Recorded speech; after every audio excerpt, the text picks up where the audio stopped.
Sup fams, EEPMON here. You're tuned in to the late night channel Eves episode 47. I'm your host, EEPMON, and as you can see, I am not at my usual place.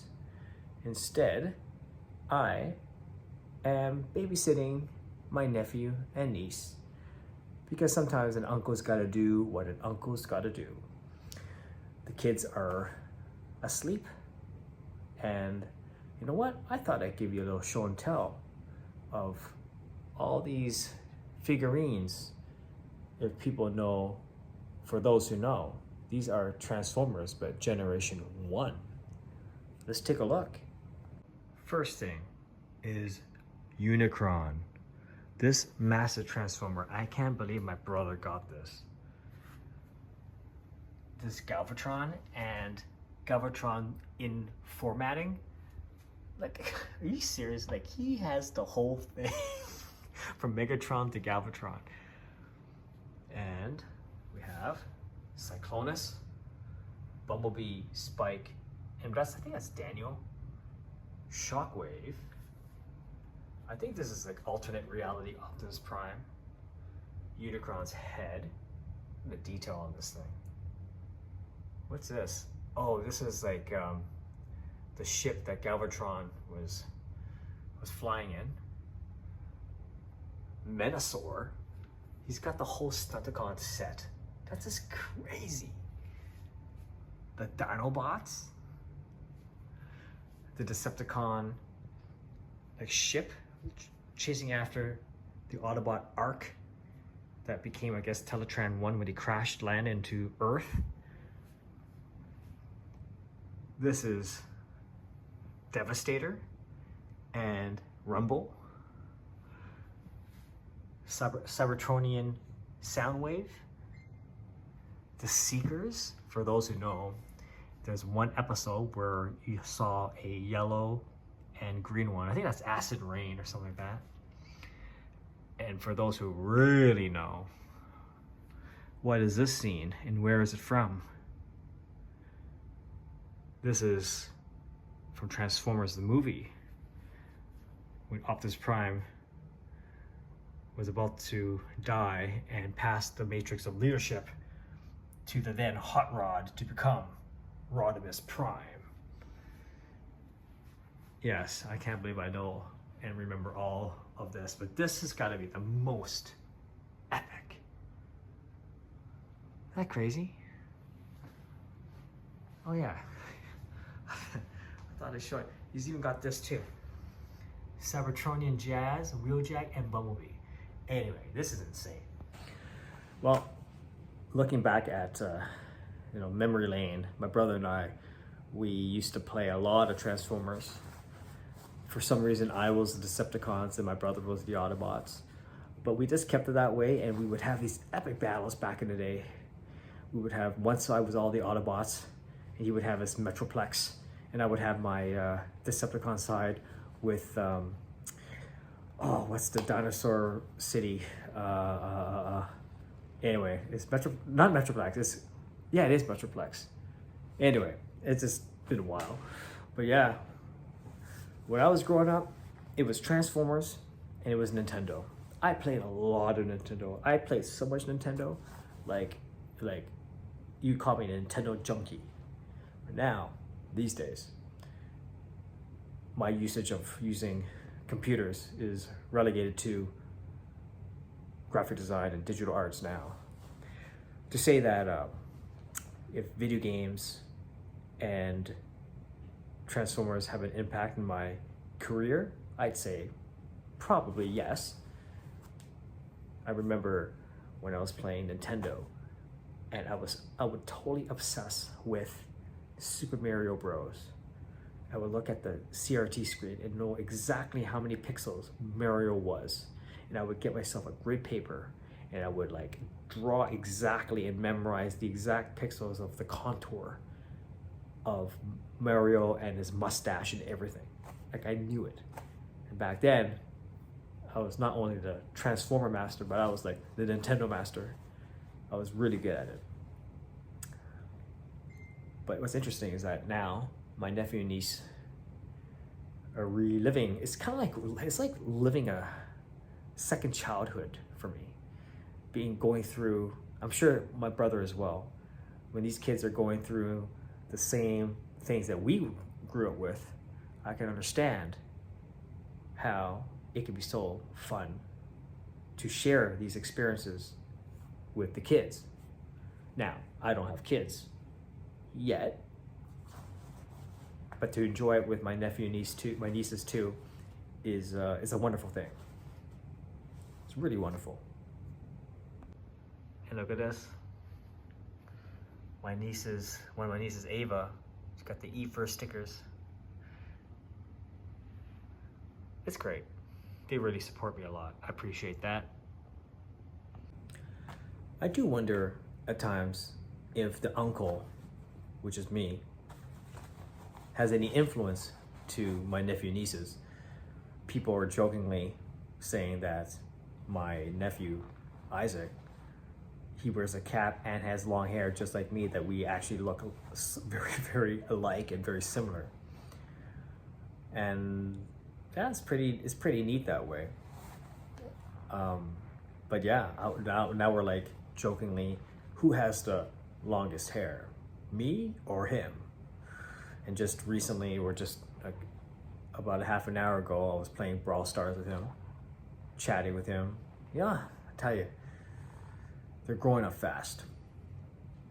And I can see each and every one of them developing their unique characteristics and their, how do I say, really defining their own personalities. They're growing up. They're growing up. And if I know they're watching this, so I will say to both Isaac, Ava, and Paula that I, Uncle EEPMON, very proud of all three of you. You guys are doing amazing, and Uncle Eeps will always support you three. So yeah, I said it to my audience. But yeah, they're very, very talented people, really good people. And yeah, it's funny because I joke too, as like, they're not my kids, but they're my kids, but they're not my kids. But it just goes to show that I will do what I can as an uncle to set a good example. Because I am, as my nephew would call me, a Sigma male. But anyway. But yeah, and then they're getting older, and I'm learning from them. I'm learning a lot from them, Sometimes they catch even me getting a little bit upset sometimes. And then they sympathize me, and they're like, I understand. Like, they're so mature just to say that, just to calm uncle down. Like that, like, you just know that they're wise in their own way. And I still have much to learn. Much to learn. But yeah, we're all growing up fast. I just remember them when they were like babies, little babies. Now, Isaac is like in his teens now, early teens, so 13 now. Amazing. But yeah, it is what it is. I don't want to take too long because, I don't want to be too loud because I know they're sleeping and all that. Well, I'm in the basement, so I guess that's fine. But I thought I'd show you, Oh, this is my painting, by the way. Geez, I should talk about this. Hold on one second. Let me flip around. For those who don't know, I created a series called Intersections. This is one of my paintings, Intersections. And in fact, this piece was created based on live weather data at the time. Essentially, I had a huge canvas, raw canvas, in which I created a program that takes in live Google weather data, and based on the weather conditions, generated geometric shapes, swirls, lines, and gets projected onto the canvas in like real time. And also is activated based on the weather condition. It also generates different sounds, samples of sounds that I've downloaded, and creates this like abstract orchestrate, immersive experience. And all I had was paints, acrylic paints, paintbrushes, and I would just like action painting. I would just paint whatever it gets casted, and it becomes a performance. As a result, after many, many layers, many, many hours, sometimes I take a pause, you end up with a work of art such as this. I had about like 13 or 14 pieces of intersections. One, in fact, is installed at the Carleton University library, McGondrum Library. I did one for Algonquin College. I don't know what they did with it. I don't know if it's still around, but I still have these pieces. Using weather data. It's on my website. I should actually, yeah, if you go to https eepmon.com/data art, you will find my intersection pieces. And in fact, back in 2010, I had my first ever solo show at the Ottawa Art Gallery of intersections. I'll leave a link in the show notes so you can check it out. It's pretty cool. So, what else is new? Well, Eepverse continues. Killjoy and I believe that we had a successful launch at our engine, as well as Beyond Blockchain at the Bayview Yards, hosted by Invest Ottawa. Moving forward, we will continue to build out the website, as well as expanding more of the mechanics and ways to engage our audience with EatMonkey through equipping different attire, and also reaching out to our existing community that we've built and look at ways to establish and expand to more new audiences. There is a lot of things happening, a lot of opportunities coming down the pipeline, and we just need to build slowly, take one step at a time. I don't believe that we should be rushing and, like having this expectation of our ROI.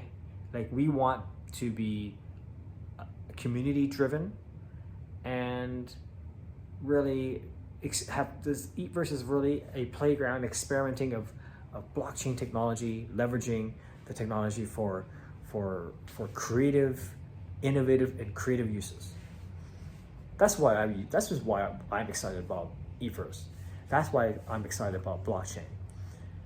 Because number one, as an artist, as a digital artist, this is a fantastic opportunity for me. I don't know if I should look at this camera or I don't know, it's kind of, anyway, I'll look at the camera, because it's an awesome opportunity as an artist to expand my medium into this realm.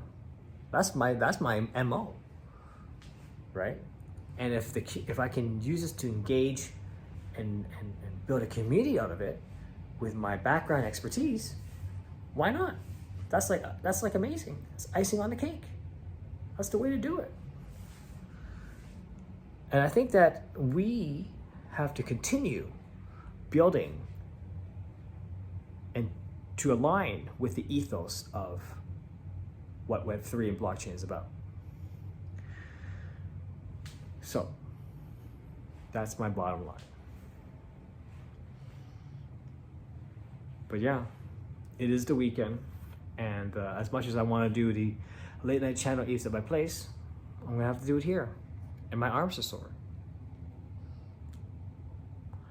Anywho, I want to keep this short. Oh, look at this. It's the Enterprise D. I want to keep it short because my arm is sore. I do not have a selfie stick, and yeah, I just thought I'd give you a show and tell with all the Transformers here. Isn't that crazy?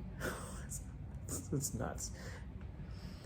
Well, hope you have a great evening, a great afternoon, and a great morning wherever you are in the world. This is the Late Night Channel Eves, essentially not in my place. But you know what? I gotta get used to doing this more, because when I start traveling, I'll be doing it at a hotel in like Japan or Hong Kong or, you know, even in Thailand. Who knows?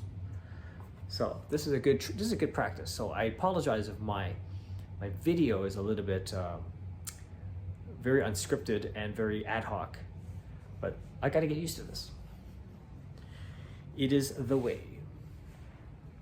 Until next time, guys, I hope you enjoy my little rant and my show and tell of not my stuff, but my brother's Transformers. It's insane. It's insane. Bye.